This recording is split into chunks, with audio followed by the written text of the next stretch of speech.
আপনার মধ্যে regular emotion, নানা নেগেটিভ থটস সেগুলো আসবে যাবে। কিন্তু আপনি যখন কোনো ডিসিশন নেবেন তখন অলওয়েজ স্টেবল মাইন্ডে নেওয়ার চেষ্টা করবেন।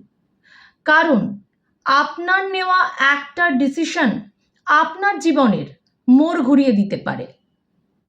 এই জন্য যে কোনো সিচুয়েশনে আপনি রিয়্যাক্ট করবেন না, শুধু রেসপন্ড করুন।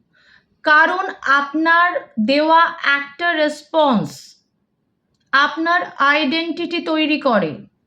খুব বেশি যখন আপনার রাগ হয়ে যাবে বা খুব বেশি আপনি আবেগে রয়েছেন, ভাসছেন বা ইমোশনালি একদম ডিসব্যালেন্স রয়েছেন, সেই সময় একদম জীবনের কোনো মেজর ডিসিশনস নেবেন না। কারণ এই ধরনের ক্ষেত্রে যদি আপনি কোনো মেজর ডিসিশনস নেন তাহলে সেগুলো ভুল হওয়ার প্রমাণ অনেকবার রয়েছে। জীবনটাকে উপভোগ করুন, আনন্দ করুন।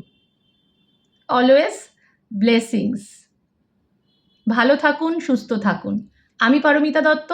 আমার চ্যানেল লোটাস কসমিক রেজ যদি ভালো লেগে থাকে তাহলে একটা লাইক, একটা শেয়ার আর একটা সাবস্ক্রাইব করতে একদম ভুলবেন না।